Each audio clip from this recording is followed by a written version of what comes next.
Hello friends, आज हम discuss करेंगे मध्य प्रदेश पुलिस कांस्टेबल 2021 के लिए मोस्ट इम्पोर्टेंट जीके या जीएस के क्वेश्चन तथा इससे संबंधित जितने भी फैक्ट बन सकते हैं हम इस वीडियो में पूरा डिस्कस करेंगे। तो आप वीडियो में लास्ट तक बने रहें। इस वीडियो से जो भी मैं इम्पोर्टेंट फैक्ट डिस्कस करूंगा वो आपके ऑल एग्जाम के लिए, आप किसी भी एग्जाम की तैयारी कर रहे हैं उस सबके लिए महत्वपूर्ण होगा, क्योंकि जीके हर एग्जाम में सेम आता है। तो आज हमारा ये सीरीज का 14th वीडियो है। अगर आप 13 तक वीडियो नहीं देखे हैं तो आप प्लेलिस्ट में जाके देख लीजिएगा। तो शुरू करते हैं आज के फर्स्ट क्वेश्चन से। NH47 जो कुंडनूर से प्रारंभ होकर भारत का सबसे छोटा राजमार्ग है, तो इसकी लंबाई क्या है? तो जो NH47 है जो कि ए है, जो कि भारत का सबसे छोटा राजमार्ग है। तो आपको याद रखना है कि 47A सबसे छोटा राजमार्ग है, जिसकी लंबाई ऑप्शन दिया गया है 8 किलोमीटर, 5 किलोमीटर, 10 किलोमीटर, 6 किलोमीटर। तो इसका सही आंसर हो जाता है 6 किलोमीटर, जो कि कितनी लंबाई है इसकी? 6 किलोमीटर। तो आपको याद रखना है कि 6 किलोमीटर लंबाई है 47A की। इससे इंपॉर्टेंट फैक्ट की बात करें कि यहाँ से क्या क्या इंपॉर्टेंट फैक्ट बनता है, तो आपसे पूछा जाता है कि भारत का सबसे बड़ा राजमार्ग कौन है। ठीक है, छोटा राजमार्ग है 47A। तो आपको याद रखना है कि छोटा राजमार्ग 47A है, लेकिन सबसे बड़ा राजमार्ग पूछे तो सबसे बड़ा राजमार्ग हो जाएगा 44। तो NH44 सबसे बड़ा राजमार्ग हो जाएगा, जो कि कहां से कहां तक जाती है? तो श्रीनगर से कन्याकुमारी तक। तो आपको याद रखना है कि श्रीनगर से कन्याकुमारी तक। श्रीनगर जो कि जम्मू कश्मीर में है और कन्याकुमारी जो कि तमिलनाडु में है, जो कि भारत के उत्तरी छोर से दक्षिणी छोर को कनेक्ट करती है। तो आपको ये भी याद रखना है। इसके बाद बात कर लेते हैं और यहाँ से क्या इंपॉर्टेंट क्वेश्चन बनते हैं। तो और क्वेश्चन बनते हैं कि जैसे भारत में सबसे ज्यादा मतलब सड़क परिवहन का कितना % रोल रहता है सड़क परिवहन का? इसका हो जाएगा 87.4%। तो आपको याद रखना है कि 87.4% रोल रहता है सड़क परिवहन का। और भारत में 66 लाख किलोमीटर तक सड़क बना हुआ है। अगर बात करें फर्स्ट स्थान किसका है सड़क में, तो फर्स्ट स्थान हो जाएगा, अगर देश में बात करें तो USA जो कि अमेरिका, और सेकंड स्थान अपने भारत का है। तो सेकंड स्थान आपको याद रखना है कि सड़क परिवहन में भारत का सेकंड स्थान है विश्व में। और सड़क परिवहन राजमार्ग मंत्री की बात करें तो सड़क परिवहन राजमार्ग मंत्री हो जाएंगे नितिन गडकरी। तो नितिन गडकरी, आपको यहां से इतना क्वेश्चन याद रखना है। इसके बाद बात करते हैं नेक्स्ट क्वेश्चन की। तो नेक्स्ट क्वेश्चन देख लीजिएगा, निम्नलिखित में से कौन वर्ष 2015 के लिए ज्ञानपीठ पुरस्कार के विजेता रहे हैं? तो वर्ष 2015 के ज्ञानपीठ पुरस्कार के विजेता आपको बताना है। ऑप्शन दिया गया है भालचंद्र नेमणे, रघुवीर चौधरी, गिरीश कर्नाड, शंख घोष। तो आपसे लेटेस्ट पूछा जाएगा जो कि 2019 का ज्ञानपीठ पुरस्कार दिया गया है। तो अपन बात कर लेते हैं कि 2019 का ज्ञानपीठ पुरस्कार और यहां से संबंधित फैक्ट की। तो 2019 का ज्ञानपीठ पुरस्कार दिया गया था अक्कीतम अच्युतम नंबूदरी। तो आपको याद रखना है अक्कीतम अच्युतम नंबूदरी को दिया गया था 2019 का ज्ञानपीठ पुरस्कार। ये किस भाषा के कवि हैं ये पूछा जाता है, तो ये मलयालम भाषा के कवि हैं। आपको ये याद रखना है कि मलयालम भाषा के कवि हैं। और 55वां ज्ञानपीठ पुरस्कार दिया गया है। यहाँ से एक क्वेश्चन ये बनता है कि सर्वप्रथम ज्ञानपीठ पुरस्कार किसे दिया गया था? तो 1965 में दिया गया है, जिसकी शुरुआत 1965 में हुई थी, जो कि फर्स्ट बार जी शंकर कुरूप को दिया गया था। तो आपसे ये क्वेश्चन पूछा जाता है, जी शंकर कुरूप जो कि मलयालम भाषा के कवि थे उनको दिया गया था। और 2019 का अक्कीतम अच्युतम नंबूदरी को दिया गया है, जो कि 55वां ज्ञानपीठ था। तो आपको ये याद रखना है। और बात कर लेते हैं कि क्या क्या और इंपॉर्टेंट फैक्ट यहाँ से बनते हैं। तो यहाँ से पुरस्कार सम्मान से बात करते हैं। तो 2020 का सरस्वती सम्मान किसे दिया गया? यहाँ से एक क्वेश्चन बनता है कि 2020 का सरस्वती सम्मान किसे दिया गया? तो सरस्वती सम्मान हो जाएगा वासुदेव मोही। तो आपको याद रखना है कि वासुदेव मोही को दिया गया था। और जो कि कौन से भाषा की कवि है? तो सिंधी भाषा, जो कि जम्मू कश्मीर की एक भाषा होती है सिंधी, उसके लेखक हैं। और इनकी कृति क्या थी? तो चेक बुक। आपको ये याद रखना है कि चेक बुक के लिए इनको दिया गया था सरस्वती सम्मान। इसके बाद और एक इंपॉर्टेंट सम्मान आता है, पुरस्कार सम्मान से क्वेश्चन बनता है, तो देख लेते हैं व्यास सम्मान। जो कि व्यास सम्मान से क्वेश्चन पूछा जाता है, जो कि आपके एग्जाम के लिए इंपॉर्टेंट है। तो व्यास सम्मान 2019 किसे दिया गया था? तो ये दिया गया था नासिरा शर्मा को। तो आपको याद रखना है कि नासिरा शर्मा को दिया गया था।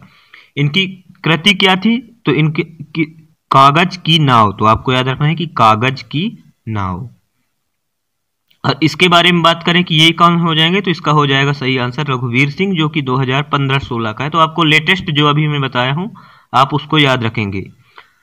आपसे अगर याद नहीं हो रहा है तो आप नोट्स बना लीजिए, कॉपी पे ले लीजिए, लिखते रहिएगा, या तो वीडियो को 3-4 बार देख लीजिएगा तो आपको याद हो जाएगा। आपके लिए बहुत इंपॉर्टेंट है ये सब क्वेश्चन। उदयगिरी गुफाएं स्थित हैं, तो उदयगिरी की गुफाएं कहाँ स्थित हैं? ऑप्शन दिया गया है विदिशा, उज्जैन, मांडू, खजुराहो। तो आप सही आंसर करिए, तो इसका सही आंसर हो जाएगा विदिशा। तो उदयगिरी की गुफाएं कहाँ स्थित हैं? विदिशा में है। इससे बात कर लेते हैं कि क्या क्या इंपॉर्टेंट क्वेश्चन बनते हैं यहाँ से। तो उज्जैन से पूछा जाता है, जो कि उज्जैन सेकंड ऑप्शन में दिया गया है। तो उज्जैन किस नदी के किनारे स्थित है? तो उज्जैन क्षिप्रा नदी के किनारे है, जो कि क्षिप्रा नदी कहाँ से निकलती है? तो क्षिप्रा नदी इंदौर के पास महू तहसील के जाना पाव पहाड़ी से निकलती है। जाना पाव पहाड़ी से चंबल नदी भी निकलती है। इसके बाद बात कर लेते हैं मांडू की। तो मांडू को सिटी ऑफ जॉय के नाम से जाना जाता है, जो कि मध्य प्रदेश के धार जिले में स्थित है। तो कहाँ स्थित है? धार जिले में स्थित है, जो कि रानी रूपमती तथा बाज बहादुर के प्रेम के लिए जाना जाता है। इसके बाद बात कर लेते हैं अगर खजुराहो की। तो खजुराहो मध्य प्रदेश का एक ऐसा, मतलब यहाँ पे कंदरिया महादेव मंदिर पूछा जाता है, और जिसको चंदेला शासकों ने बसाया था। तो खजुराहो को किसने बनवाया था? चंदेला शासकों ने, और जो कि यूनेस्को की वर्ल्ड हेरिटेज साइट में शामिल है। तो आपको याद रखना है कि यूनेस्को की वर्ल्ड हेरिटेज साइट में ये शामिल है। इसके बाद बात कर लेते हैं नेक्स्ट क्वेश्चन की। तो नेक्स्ट क्वेश्चन देख लीजिए, सिखों के तीसरे गुरु कौन थे? ऑप्शन दिए गए गुरु अर्जुन देव, गुरु अंगद देव, गुरु गोविंद सिंह, गुरु अमरदास।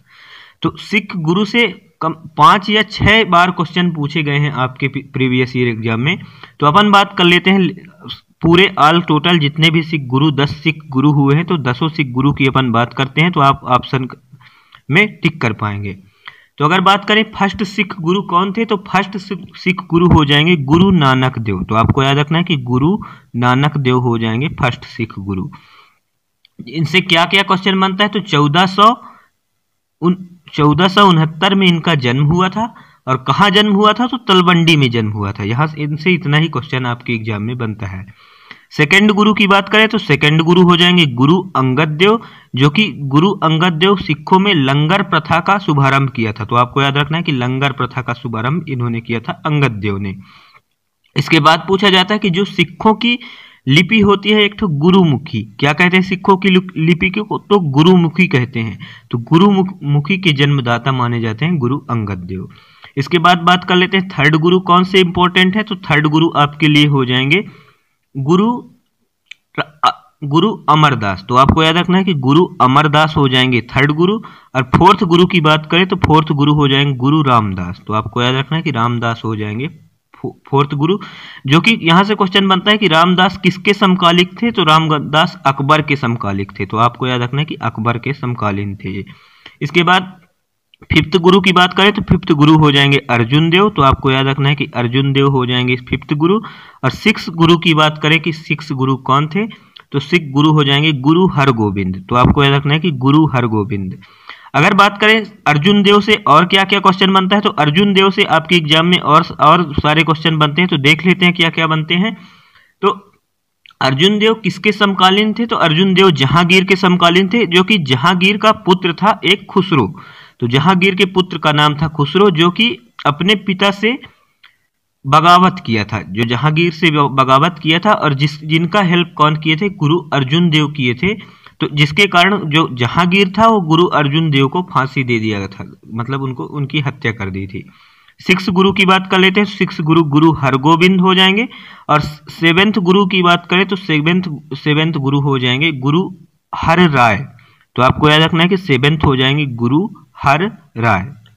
और एट्थ गुरु की बात कर लें कि आठवें गुरु कौन थे सिख के? तो आठवें गुरु हो जाएंगे गुरु हरकिशन। तो आपको याद रखना है कि गुरु हरकिशन हो जाएंगे कौन से? आठवें गुरु। और नौवें गुरु की बात करें तो नौवें गुरु हो जाएंगे तेग बहादुर। तो आपको याद रखना है कि तेग बहादुर, जिनको कहा जाता है कि जो चांदनी चौक दिल्ली में औरंगजेब दीवार में चुनवा दिया था या तो मरवा दिया था, मतलब ऐसे भी क्वेश्चन बनते हैं। और इसके बाद बात करें कि 10वें गुरु कौन थे, तो सिखों के 10वें गुरु कौन हो जाएंगे, गुरु गोविंद सिंह। तो आपको याद रखना है कि गुरु गोविंद सिंह 10वें गुरु हो जाएंगे, जिन्होंने खालसा पंथ की स्थापना की थी। तो आपको याद रखना है खालसा पंथ की स्थापना की थी गुरु गोविंद सिंह। तो देख लीजिए थर्ड गुरु कौन थे, तो थर्ड गुरु हो जाएंगे गुरु अमरदास। इसके बाद बात कर लेते हैं नेक्स्ट क्वेश्चन की। तो नेक्स्ट क्वेश्चन देख लीजिए, भारत में पहले एशियाई खेलों का आयोजन किया गया था। दोस्तों मैं आपको डिटेल में करा रहा हूं क्योंकि आपके एग्जाम में ये मोस्ट इंपॉर्टेंट फैक्ट है। जितने भी मैं फैक्ट करा रहा हूं वो कि बहुत इंपॉर्टेंट है, जो कि यहां से क्वेश्चन आपको देखने को मिलेंगे। इसके बाद है, भारत में पहले एशियाई खेलों का आयोजन किया गया था 1950 में, 1952 में, 1951 में, 1953 में। तो इसका सही आंसर हो जाएगा 1951 में, जो कि एशियाई खेलों का आयोजन कब किया गया था, 1951 में। इसके बाद क्वेश्चन यहां से बनता है कि प्रथम एशियाई खेल कब खेले गए, तो ये देख लिए हैं 1951 में। और लेटेस्ट आपसे पूछा जाएगा कि 4 साल के अंतराल में, 4th ईयर के अंतराल में एशियाई गेम होते हैं, जो कि 2018 में हुआ था। तो 2018 में कहां पे हुआ था, तो इंडोनेशिया की कैपिटल जकार्ता में हुआ था। तो आपको याद रखना है कि जकार्ता में हुआ था। और जिसको कौन आयोजित कराती है, तो आयोजित कराती है ओलंपिक काउंसिल ऑफ एशिया। तो ओलंपिक काउंसिल ऑफ एशिया इसको आयोजित कराती है। और जिसका हेडक्वार्टर कहाँ हो जाएगा, तो कुवैत सिटी में है। तो ओलंपिक काउंसिल ऑफ एशिया का हेडक्वार्टर कहाँ है, कुवैत सिटी में है, जो कि कुवैत की कैपिटल हो जाती है कुवैत सिटी। इसके बाद पूछा जाता है कि भारत की ऐसी कौन सी पहली महिला थी जो कि स्वर्ण पदक जीती थी एशियाई खेलों में। तो इसका आंसर हो जाएगा कमलजीत सिंह संधू। तो आपको याद रखना है कि कमलजीत सिंह संधू ने सर्वप्रथम महिला गोल्ड जीती थी।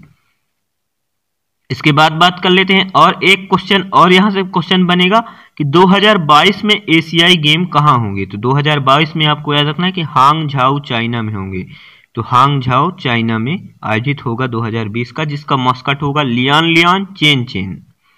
इसके बाद बात कर लेते हैं नेक्स्ट क्वेश्चन की। तो नेक्स्ट क्वेश्चन है, अंतरराष्ट्रीय श्रम दिवस मनाया जाता है। तो अंतरराष्ट्रीय श्रम दिवस देख लीजिए 1 मई को, 17 मई को, 10 दिसंबर को, 5 जून को। तो इसका सही आंसर हो जाएगा 1 मई को। तो आपको याद रखना है कि 1 मई को इंटरनेशनल लेबर डे मनाया जाता है। यहां से क्वेश्चन बनता है कि इसको कौन मनाती है, तो इंटरनेशनल लेबर ऑर्गेनाइजेशन, जो कि अंतरराष्ट्रीय श्रम संगठन के नाम से जिसे जाना जाता है। जिसका हेडक्वार्टर पूछा जाता है, तो हेडक्वार्टर हो जाएगा जेनेवा स्विट्जरलैंड में। कि कहां हो जाएगा, जेनेवा स्विट्जरलैंड में। और स्थापना की बात करें तो 1919 में स्थापना हुई थी अंतरराष्ट्रीय श्रम संगठन की, और इसके हेड हो जाएंगे गाय रीडर। तो आपको याद रखना है कि गाय रीडर इसके हेड हो जाएंगे। इसके बाद और यहां से क्या क्वेश्चन बन सकता है, तो और यहां से क्वेश्चन बनता है कि इंपॉर्टेंट संगठन से कि WHO की स्थापना कब हुई थी। तो आपको याद रखना है कि WHO की स्थापना हुई थी 7 अप्रैल 1948 में, और जिसका भी हेडक्वार्टर भी हो जाएगा जिनेवा स्विट्जरलैंड में। और इसके हेड कौन हो जाएंगे, तो हेड हो जाएंगे टेड्रोस अदानॉन। तो आपको याद रखना है कि WHO कोविड-19 के कारण बहुत ज्यादा चर्चा में रहा था, तो इसके हेड कौन हो जाएंगे, टेड्रोस अदानॉन। और यहां से संगठन से एक यूनाइटेड नेशन से क्वेश्चन बनता है कि यूनाइटेड नेशन, तो यूनाइटेड नेशन का हेडक्वार्टर कहां हो जाएगा, तो यूनाइटेड नेशन का हेडक्वार्टर हो जाएगा वाशिंगटन DC में। और इसकी स्थापना हुई थी 24 अक्टूबर 1945 में। तो 24 अक्टूबर 1945 में इसकी स्थापना हुई थी। और हेड हो जाएंगे टेड्रोस अदानॉन। तो टेड्रोस अदानॉन आपको इतना यहां से याद रखना है। इसके बाद बात कर लेते हैं और ऑप्शन क्या क्या दिया गया है, तो 17 मई। तो 17 मई को क्या मनाया जाता है, तो विश्व दूर संचार दिवस मनाया जाता है। तो आपको याद रखना है कि विश्व दूर संचार दिवस मनाया जाता है 17 मई को। 10 दिसंबर को अंतर्राष्ट्रीय मानवाधिकार दिवस मनाया जाता है। तो आपको याद रखना है कि 10 दिसंबर को मानवाधिकार दिवस मनाया जाता है, मानवाधिकार दिवस। और 5 जून को मनाया जाता है विश्व पर्यावरण दिवस। इसके बाद बात कर लेते हैं नेक्स्ट क्वेश्चन की। तो भारत के उपराष्ट्रपति को ऑप्शन दिया गया है, राज्यसभा और लोकसभा दोनों के सदस्यों द्वारा चुना जाता है, मात्र राज्यसभा के सदस्यों द्वारा चुना जाता है, मात्र लोकसभा के सदस्यों द्वारा चुना जाता है, राष्ट्रपति द्वारा नियुक्त किया जाता है। तो यहां से एक ऐसा क्वेश्चन बनता है कि ऐसा कौन सा पद है जिसकी नियुक्ति राष्ट्रपति नहीं करता है। तो ऑप्शन दिया गया रहता है राष्ट्रपति, प्रधानमंत्री और सारे दिए रहते हैं CJI। तो उसमें सही आंसर हो जाता है उपराष्ट्रपति, जिसकी नियुक्ति कौन करता है, तो लोकसभा तथा राज्यसभा। और जो कि लोकसभा तथा राज्यसभा के मेंबर मिलकर इसका निर्वाचन करते हैं। तो इसका सही आंसर हो जाएगा, फर्स्ट आंसर हो जाएगा। इसके बाद बात कर लेते हैं राष्ट्रपति से क्या क्या क्वेश्चन बनते हैं। तो उपराष्ट्रपति से तो उपराष्ट्रपति से क्वेश्चन बनता है कि वाइस प्रेसिडेंट संविधान के कौन से अनुच्छेद में दिया गया है। तो आपको याद रखना है अनुच्छेद 63 में दिया गया है वाइस प्रेसिडेंट, जो कि उपराष्ट्रपति। और उपराष्ट्रपति की मतलब उपराष्ट्रपति जो होता है राज्यसभा का स्पीकर होता है। राज्यसभा का सभापति कौन होता है? तो उपराष्ट्रपति होता है। ये कौन से अनुच्छेद में लिखा है? अनुच्छेद 64 में। तो आपसे यहाँ से क्वेश्चन बनता है कि जो राज्यसभा का स्पीकर कौन होता है, अध्यक्ष कौन होता है? तो उपराष्ट्रपति होता है, आपको याद रखना है। और अभी भारत के उपराष्ट्रपति कौन है? तो एम वेंकैया नायडू हैं। तो एम वेंकैया नायडू हैं। इसके बाद बात कर लेते हैं नेक्स्ट क्वेश्चन की। तो नेक्स्ट क्वेश्चन पूछा जाता है जिन जिलों से कर्क रेखा नहीं गुजरती है। तो मध्य प्रदेश के ऐसे कौन जिले हैं जिनसे कर्क रेखा नहीं गुजरती है?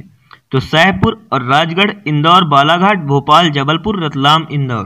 तो अपन एक एक करके देख लेते हैं, आप नोट कर लीजिएगा किस किस जिलों से कर्क रेखा गुजरती है मध्य प्रदेश के। तो फर्स्ट हो जाएगा रतलाम। तो आपको याद रखना है कि फर्स्ट रतलाम हो जाएगा, सेकंड हो जाएगा उज्जैन, और थर्ड हो जाएगा शाजापुर। शाजापुर आपको याद रखना है थर्ड हो जाएगा, थर्ड जिला।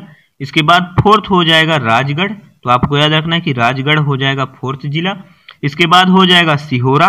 तो आपको फिफ्थ में याद रखना है कि सीहोर। इसके बाद हो जाएगा फिफ्थ हो जाएगा भोपाल। भोपाल, विदिशा, रायसेन, सागर, दमोह, कटनी, उमरिया, शहडोल। तो आपको ये हो जाएंगे इतने राज्यों से, जो कि 14 जिलों से होकर गुजरती है। तो ये जिला हो जाएगा, मैं राज्य बोल दिया था, तो जिला हो जाएगा 14 जिलों से होकर गुजरती है। इसके बाद बात करें कि तो इसका सही आंसर देख लीजिए, सही आंसर क्या हो जाएगा इसका? तो कर्क रेखा, तो इंदौर और बालाघाट। अपन ने 14 किए जिसमें से इंदौर और बालाघाट नहीं था। इंदौर और बालाघाट इसका सही आंसर हो जाएगा। इसके बाद बात कर लेते हैं नेक्स्ट क्वेश्चन की। तो नेक्स्ट क्वेश्चन हो जाएगा भारतीय रिजर्व बैंक का मुख्यालय कहाँ स्थित है? तो भारतीय रिजर्व बैंक का मुख्यालय कहाँ स्थित है? कोलकाता, मुंबई, नई दिल्ली। तो इसका सही आंसर हो जाएगा मुंबई। तो आपको याद रखना है कि महाराष्ट्र की कैपिटल मुंबई में किसका हेडक्वार्टर है? भारतीय रिजर्व बैंक, आरबीआई का। आरबीआई से और क्या क्वेश्चन बनता है? तो आरबीआई से क्वेश्चन बनता है कि इसकी स्थापना कब हुई थी। तो आरबीआई की स्थापना कब हुई थी? तो देख लेते हैं 1 अप्रैल 1935 को। तो 1 अप्रैल 1935 को। तो आपको यहाँ से ये याद रखना है कि 1935 को इसकी स्थापना हुई थी। इसके बाद बात करें कि इसके हेड कौन हो जाएंगे? तो इसके हेड हो जाएंगे शक्तिकांत दास। तो आपको याद रखना है कि शक्तिकांत दास इसके हेड हो जाएंगे। और एक क्वेश्चन और बनता है कि एसबीआई जो कि स्टेट बैंक ऑफ इंडिया, इसकी स्थापना हुई थी 1 जुलाई 1945 को। तो आपको याद रखना है कि 1945 में इसकी स्थापना हुई थी, इससे 10 साल बाद आरबीआई से। और इसका भी हेडक्वार्टर मुंबई में हो जाएगा, और इसके प्रमुख हो जाएंगे दिनेश कुमार खारा। तो आपको याद रखना है कि दिनेश कुमार खारा इसके प्रमुख हो जाएंगे। इसके बाद देख लेते हैं नेक्स्ट क्वेश्चन। केंद्र सरकार के सभी मंत्रियों की नियुक्ति किसके द्वारा की जाती है? तो केंद्र सरकार के सभी मंत्रियों की नियुक्ति किसके द्वारा की जाती है? राष्ट्रपति के द्वारा। तो आपको याद रखना है कि राष्ट्रपति के द्वारा केंद्र सरकार के सभी मंत्रियों की नियुक्ति की जाती है। अपन अभी बात किए थे कि ऐसा कौन सा संवैधानिक पद होता है जिसकी नियुक्ति राष्ट्रपति नहीं करता है? तो उसमें आपको आंसर करना रहता है उपराष्ट्रपति। लेकिन ये दिया गया है सभी मंत्रियों की नियुक्ति कौन करता है? तो राष्ट्रपति करता है। बात कर लें कि राष्ट्रपति से क्या और क्वेश्चन बनता है। तो राष्ट्रपति कौन से अनुच्छेद में दिया गया है? तो राष्ट्रपति अनुच्छेद 52 में दिया गया है, जो कि अनुच्छेद 52 में लिखा है कि राष्ट्रपति जो होगा वो भारत का एक राष्ट्रपति होगा, जो कि और राष्ट्रपति को किस प्रक्रिया द्वारा हटाया जाता है? तो अनुच्छेद 61 में लिखा गया है महाभियोग प्रक्रिया द्वारा राष्ट्रपति को हटाया जाता है। इसके बाद 3 क्वेश्चन और बनते हैं आपके एग्जाम में। यहाँ से आपातकाल से पूछा जाता है कि आपातकाल कौन कौन से होते हैं। तो अनुच्छेद आपको याद रखना है कि अनुच्छेद 352, अनुच्छेद 356 और अनुच्छेद 360। तो आपको ये 3 अनुच्छेद याद रखने हैं, जो कि आपके एग्जाम के लिए इंपॉर्टेंट है। तो अगर बात करें अनुच्छेद 352 में क्या दिया गया है? तो अनुच्छेद 352 में दिया गया है राष्ट्रीय आपातकाल। तो आपको याद रखना है कि राष्ट्रीय आपातकाल, जो कि अभी तक भारत में 3 बार लागू हो चुका है। तो 3 बार लगा है राष्ट्रीय आपातकाल। 356 में दिया गया है राष्ट्रपति शासन। तो राष्ट्रपति शासन हो जाएगा, जो कि अभी बहुत ज्यादा बार लगाया गया, 125 बार, लगभग 125 बार लगाया जा चुका है। अनुच्छेद 360 में दिया गया है वित्तीय आपातकाल। तो आपको याद रखना कि वित्तीय आपातकाल अनुच्छेद 360 में दिया गया है, जो कि अभी तक भारत में एक भी बार लागू नहीं किया गया है। तो आपको याद रखना है कि यहां से एक क्वेश्चन और बनता है कि ऐसा कौन सा आपातकाल है जो कि अभी तक भारत में एक भी बार लागू नहीं हुआ है, तो वो हो जाएगा वित्तीय आपातकाल।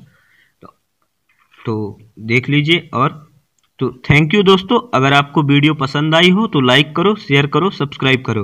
और ये मेरी वीडियो की सीरीज लगातार कंटिन्यू है। अगर आप एमपी पुलिस या किसी भी एग्जाम की तैयारी कर सकते हैं तो रोज आप देख सकते हैं ये, जो कि 15 या 20 मिनट की वीडियो होती है, जिसमें आपको मैं 50 से 60 क्वेश्चन की जानकारी देता हूं, जो कि अभी लेटेस्ट में आपके एग्जाम में पूछे जा रहे हैं, जो कि इम्पोर्टेंट है। तो अगर आपको वीडियो पसंद आई हो तो लाइक करें, शेयर करें, सब्सक्राइब करें। जय हिंद।